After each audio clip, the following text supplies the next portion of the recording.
Hi, everybody. This workshop is going to cover some of the important things when it comes to your journey of graduate school application. And mind you, we have a lot of other workshops that may take some of these points and expand them to full workshops. And so this is meant to be more of an overview for you with regard to what you're going to need during this process. And you can always go to our program website, which is the SEAS program, and look at some of the other links that'll give you more in-depth workshops to each of these individual points that we're going to be looking at. And so let's go ahead and start and take a look at some of the reasons why students may want to go to graduate school. That's one of the foundational questions that we have to ask before we put in all of this effort. So there's different reasons why students want to pursue graduate school. For some people, it has to do with the skills necessary to compete for certain positions in the workforce. Now, I want to bring something up that's actually very important. When students are looking for career opportunities, they look for job postings, right? They look for job announcements, and they have to keep something in mind with regard to graduate degrees, master's degrees, PhD degrees. And that is this. Sometimes a graduate degree is needed because in the program, right, in that graduate program, you will develop the skills that you will require to perform that job should you get hired, because it wasn't something that was necessarily integrated into the undergraduate level of that particular discipline. That's number one.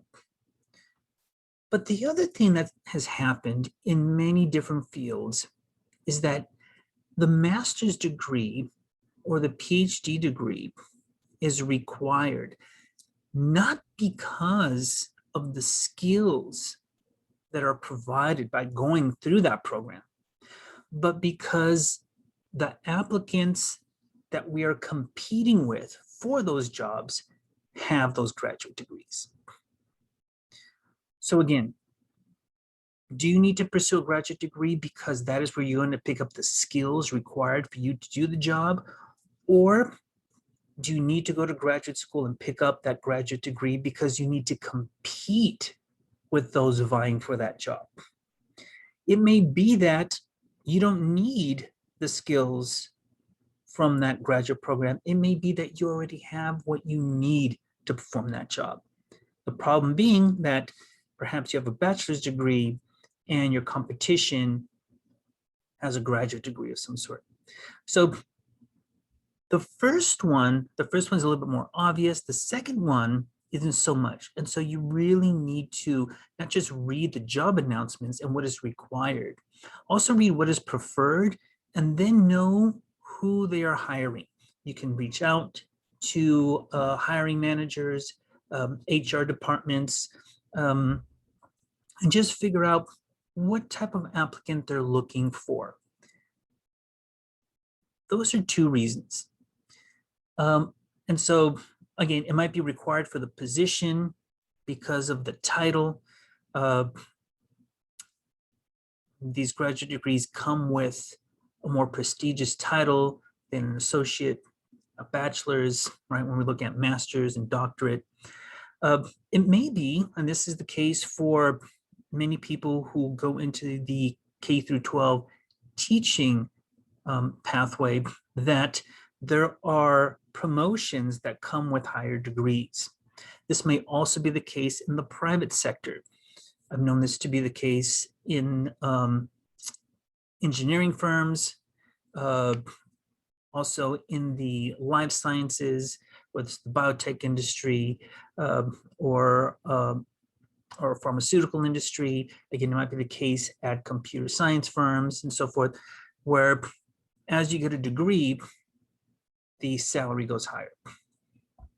For other people, it is basically just an inherent desire to actually pursue higher level thinking in a particular discipline. Okay, so these are some of the reasons why students decide to go to graduate school. There might be some others. Some people have told me, I still don't know what to do after their bachelor's degree, and so they pursue a master's degree. We don't see that often, but it is not that uncommon either. Okay. Okay, so let's start at the beginning. There are many components to this, but probably the main one is the program application itself.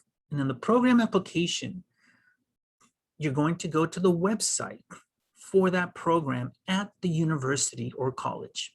Okay, you're going to look for it, and you're going to look for the specific program, because universities, colleges, they have multiple graduate programs. And so in the case of the California State University system, you actually have to choose the campus first. Okay, so, but regardless, when you're on the application website, at one point you will have to identify which program you're looking to apply to. It is possible that at some universities, okay, and I'm talking about universities nationwide, you may not find the program. So you're gonna have to reach out to the department where that program is housed and ask them exactly what the name should be to apply to. But you should see a list of programs from the particular university you are applying to. It is at that point where they're going to ask for your academic history. Now, what I mean by academic history is the things that support your preparedness and qualification for the program. For example, your transcripts, and these can be unofficial during the online application phase. Any test scores that they require, for example, the GRE and the TOEFL. And we're going to expand on these, okay, later on during this presentation. A personal statement or statement of intent. Okay, we're going to expand on that too. Some programs ask for your resume, some don't. So it's important to have that handy. We're going to talk about that. And your letter of recommendation requests. Okay, in other words, most programs don't ask you to upload your letters of recommendation because professors, supervisors, and so forth won't give them to you. What you do is you put in your requests, and then their online application system emails the people you are wanting letters from. They get an email, and then they can upload it directly to the institution. Okay, so that's part of the online program application. One of the things that's often overlooked is that when you are applying, it is important to find out whether there are funding opportunities. Okay, these are sometimes part of the online program application, or sometimes they are independent. They are acquired by another website or another link. Okay, so it's always important to talk to the program or department. And again, we're going to talk about this even more. There are applications that will then become void after a certain amount of time. Some of them are 30 days. It may seem like it's not necessary to say, but I will say it anyway. Once you have everything up, don't forget to hit the submit button. You don't want everything hanging there and then asking, I haven't heard back yet, just to find out that you thought you hit it, but you didn't. So look out for that confirmation email as well. Many institutions will require the official transcripts, but not during the initial application. But it is important that after you submit the initial application, you have Cal Poly Pomona send your official transcripts to that program. Now, mind you, you're going to have to do this again later on, and we're going to talk about this because right now they just want to see your transcripts, how you've done, and that you are enrolled, but you don't have your bachelor's yet necessarily. Okay, maybe you do because you've taken a gap year, but if you're still in school, it doesn't show that you have your bachelor's. That's okay. The program doesn't necessarily expect you to, but later on you will have to submit these officially. So some programs ask for them early, some programs ask for them later. You can always go back to the system and see the status of your application. Or what you can also do is you can contact the program you're applying to, because although you've submitted your application through the online program application, it is not necessarily the people who run that application who view the actual content of your application. They may look for completeness, but they're not the evaluators. Those will be the people who run the program. So if you're wondering what the status of your application is, it may be the chair of the department, the director of the program, and so forth. They may know more. How long will the decision take? It depends, and this varies by a lot. Some institutions get back to you very quickly, others take quite a while. It just depends. It depends on how many applications they have to go through. It depends on the way they structure their application process and their committees. In other words, the selection of among the applicants to actually be accepted into the program, the people who actually do that.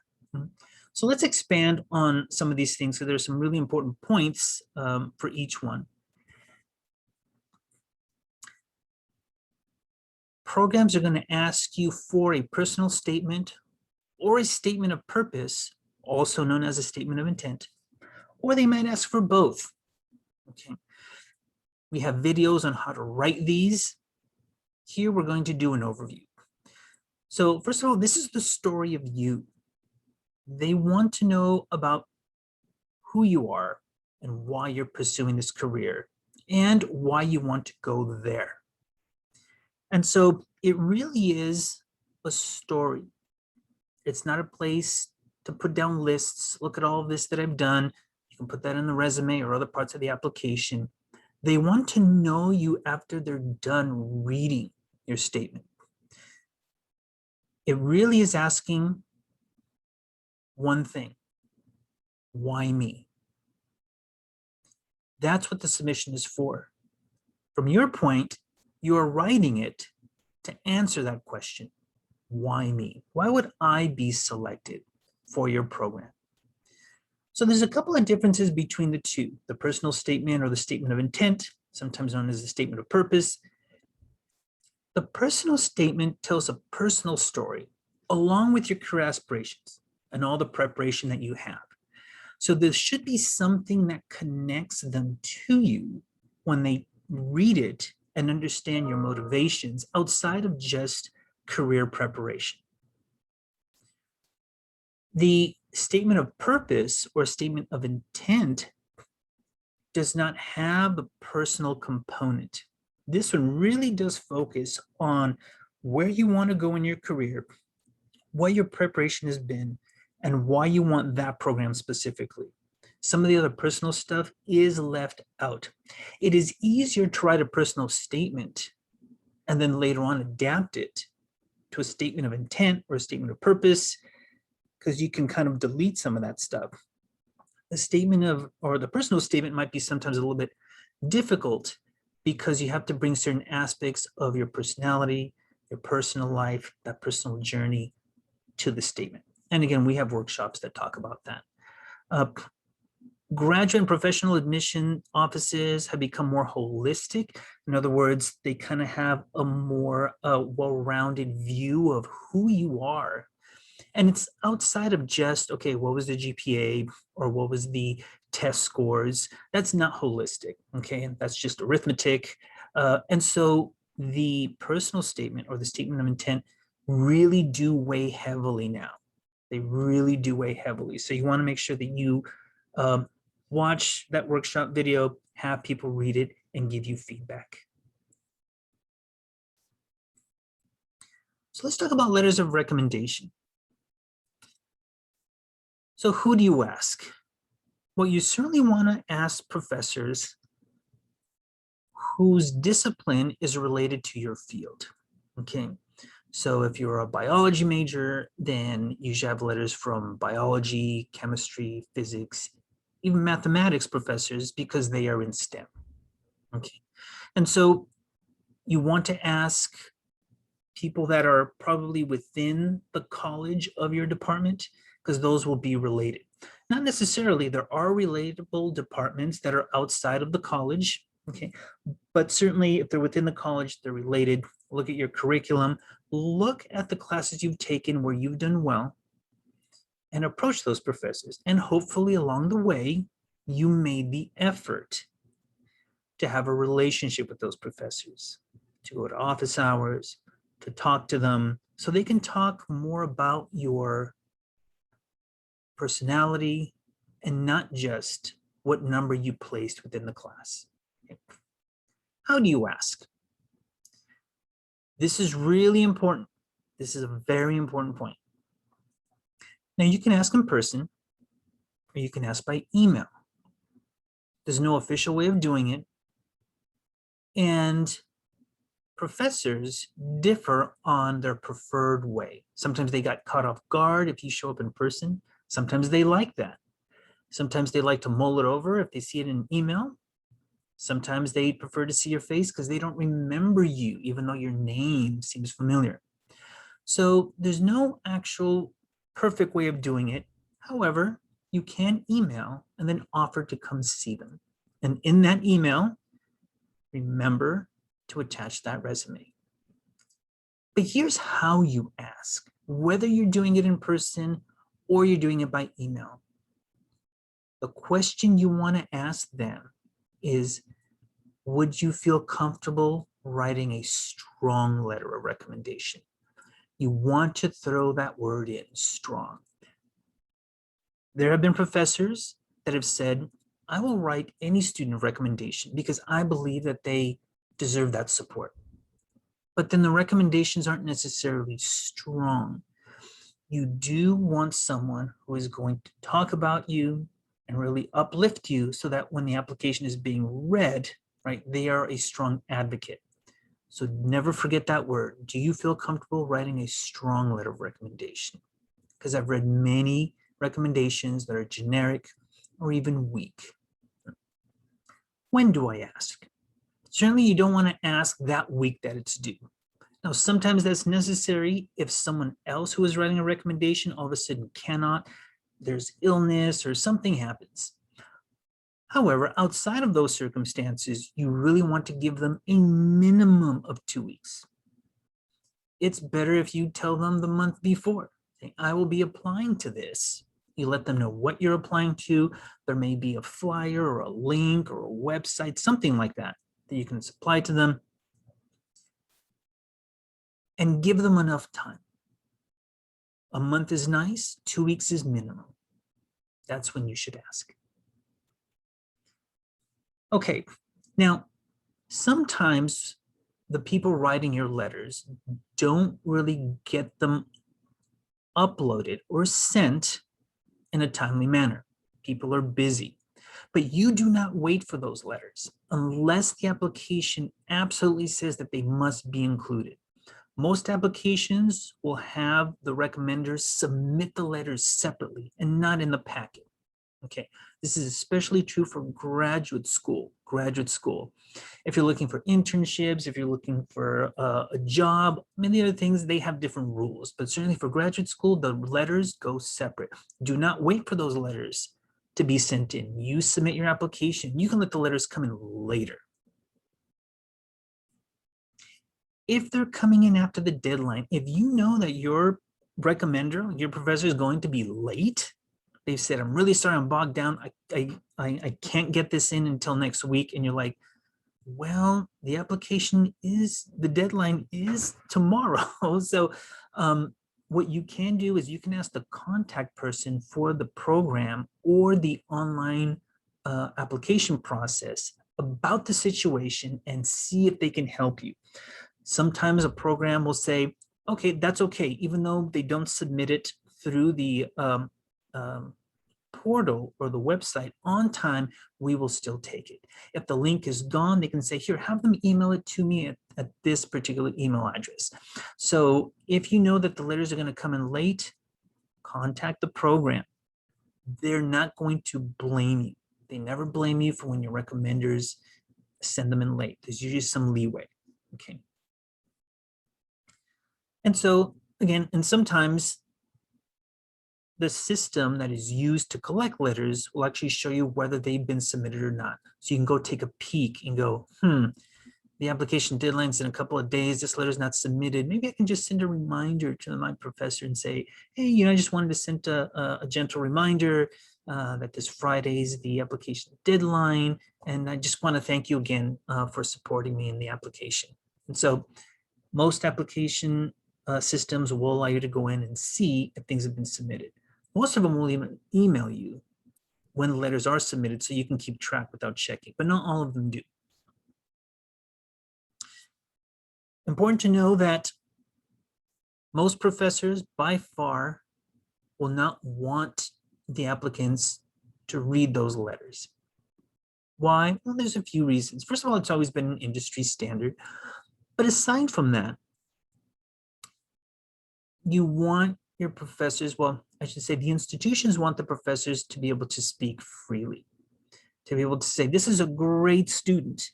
They could use some help on their punctuality, right?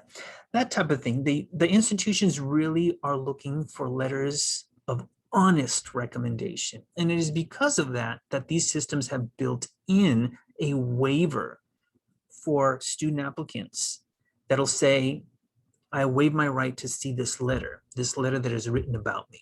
Okay. Some professors won't care. Some professors will. Most of them will. They'll say, no, you need the waiver. Okay, that's just standard. Okay, so historically, graduate programs, especially in the STEM fields, have required the GRE. Now, GRE is what the SAT is to get into college. It is a standardized test, right, with sections in math and English and writing that is taken and then submitted to graduate schools. And typically, your scores are good for 5 years. The landscape is changing, and a lot of graduate programs are now dropping the GRE as a requisite. That's probably a good thing, because the GRE does not do a good job of predicting a person's success in graduate school. We're seeing a lot of universities no longer require this, but many of them do. And so if the program you want still requires it, then it's important for you to prepare for it and then register for it. And again, we have workshops on how to approach the GRE and how to do well on it, okay? So it's important for you to go and look at that. You can find that on RC's website for those links as well, okay? So make sure that you look to see whether it's required. If it is, give yourself time to prepare for the standardized test. Practice, take the workshops and so forth, practice some more, and then take it before it's required for submission to the applicant programs, right? The programs that you're applying to. Make sure you have that in if they require it. So they will not, most of them, if they do require it, won't take, oh, I forgot, do we really have to do it, or it's going to be late. Remember, you are competing for a slot, okay? Again, many institutions, thankfully, are phasing this out. So you have to check. Okay, transcripts. So during the initial application on the online portal where you're submitting all of your materials, these can be unofficial transcripts, okay? That is, you go onto Bronco Direct, you pull up your transcripts, you download them, and then you send that into the portal that you're using to apply for the program. Now, some programs request official transcripts only if you've already been accepted. In other words, they have your unofficial transcripts, everything looks good. If they accept you, then they say, okay, we want to see the actual transcripts. So you have to go onto Cal Poly's website for the registrar's office and pay for those to get sent. Some programs may want you to send those in during the evaluation process. In other words, even before you might be accepted to the program. So again, you just want to look at their website, the application website, to make sure that if they want the official ones right now, you send them in. If they say later, then they just want the unofficial ones and you just upload those to their portal. Okay, but you want to make sure. And again, you can just go onto Cal Poly's website and look for the registrar's office, and they have instructions on how to get transcripts sent to a graduate school. What's important to know is where to send them. Some institutions say send your transcripts to the department to which you are applying. Some universities would say send the transcripts in to the registrar's office, right? Or to the admissions office. So again, you just kind of want to see where in the process those transcripts have to go out and to whom. Does it go to the department or does it go to the registrar's office? No, these are the ones that Cal Poly Pomona is going to be sending physically, not the ones that you upload. The ones that you upload just go straight into the application process. But once they say, okay, you're in, or we need the official transcripts, who do they go to? Do they go to the university or do they go to the department? You have to ask the program you're applying to make sure that they get there. You don't want them lost and say, well, I had Cal Poly send them, and then they're like, well, we didn't get them. And that's because that they were sent to another office on their campus, okay?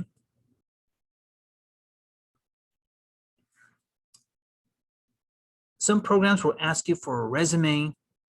We all kind of know what this is. There's many workshops on how to write a good resume.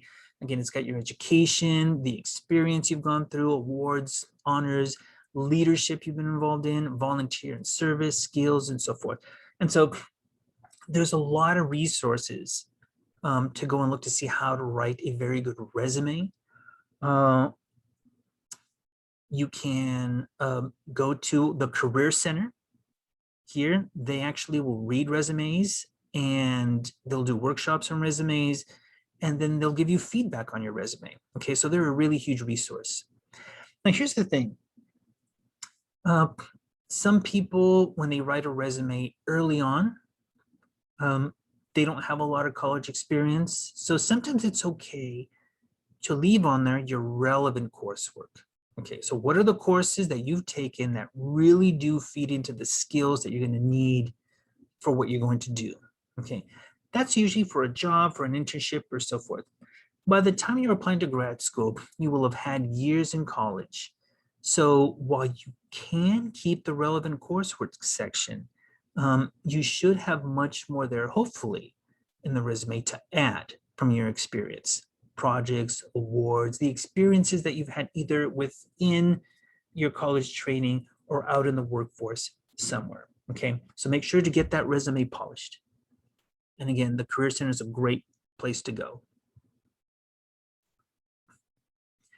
Okay, application fees, because universities see the advantage in the application fee for a couple of reasons. Yes, it goes to fund some of the effort that it takes to run the university, but also they want people who are serious. Right? They don't want to say, well, it's free, just upload it everywhere. They want people who really thought about their program so that they can charge you the 100 or 150 or how much ever they're going to charge you, okay? So be prepared for that. Now, some places do have deferrals, which means I'm going to apply. A deferral means that you can pay for it later. Okay. Many places also have waivers. There's a couple of different types of waivers. So you need to look into this either on the application portal or, again, contacting the people who run the program you're applying to. Some waivers are for students who've been participants in some programs. For example, some institutions, right, for people applying to graduate school will waive fees for anyone who's been part of the LSAMP program, which we have here at Cal Poly Pomona, or the McNair program, right, or the RISE program, or someone who has been a Sally Casanova predoctoral scholar, right? So you have to ask them, is there a list of, well, first of all, just ask them for waivers in general, and then you can ask them, you know, are there waivers for participants in any programs? And they can give you that list, okay? And perhaps you've been part of these programs here at Cal Poly Pomona.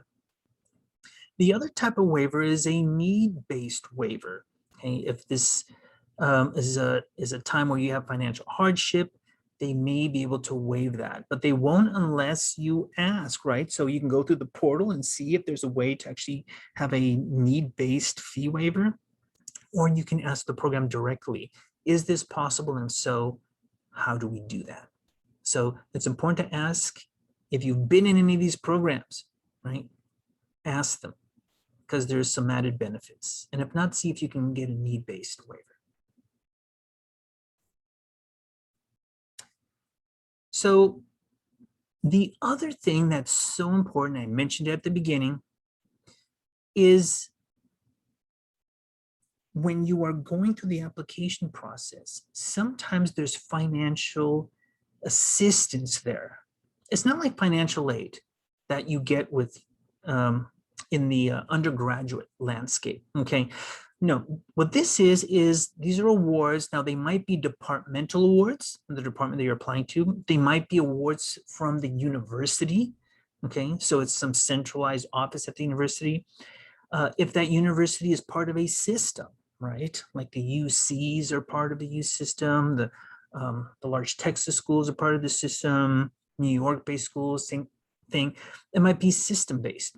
Sometimes it has nothing to do with the university itself. Sometimes it's a state award, okay? And we have federal awards that might be from private foundations. It might be from the National Science Foundation, NIH. So it's important, once more, when you are applying in the portal to see if there are any opportunities there to apply for these grants and fellowships, okay? Talk to your departments, talk to your programs, saying, are there fellowships or grants that we can apply to during this process? And that will be invaluable. First of all, yes, it's some financial assistance, but here's the more important thing. Some of these awards are actually very prestigious, okay? And people just don't apply to them. And it's one more thing that you can put on the resume. So as you're going through the application process, talk to the people who run the program you're applying to and look at the application portal and see if there's fellowships and grants that you can apply to at the same time. At the same time, you may not only get an acceptance to your program, you may also be told, oh, and congratulations, you got this grant or this fellowship. Okay, that's extremely important. Now, if you have a bachelor's from an accredited college or university from the US or from an English-speaking country where the instruction in college was in English, then you don't have to worry about this part. Otherwise, if you are from a nation where English is not either the co-first language or the first language, or that is not the primary language that was taught during your undergrad, you're going to need to show the graduate school institution that you have the language skills to succeed there. What this means is the TOEFL, or some of them will take scores, testing from the IELTS. So you can look into those, okay?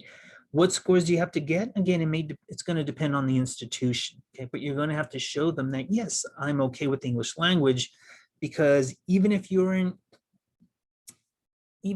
are in disciplines where you don't think the English language is all that important, like while I'm majoring in math, that is not the case.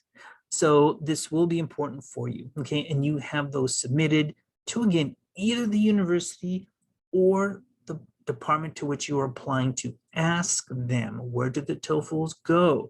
Do they go to the admissions office or do they go to your department, okay?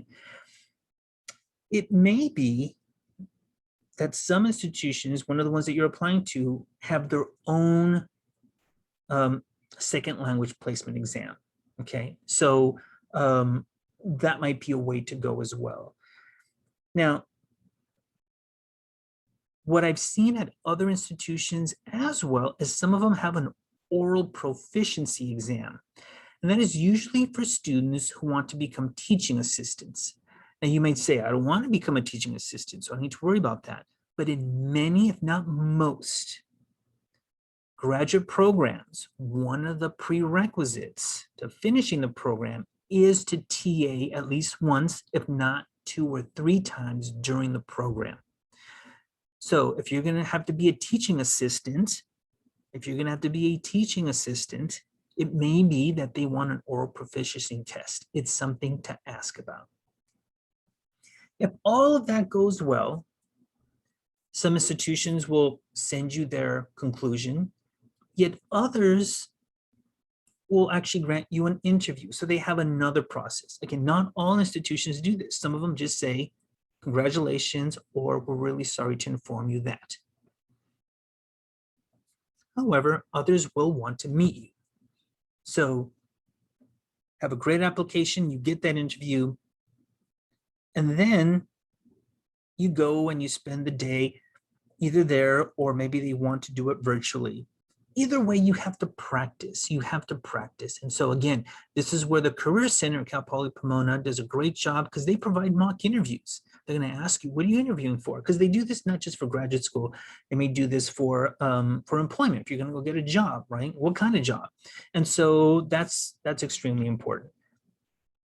All we've gone through is the application process, but the interview, even though it's not part of the application process at the beginning, might still be part of the process later on. It just depends on the program. So you really want to be prepared for that. You want to be polished. You want to have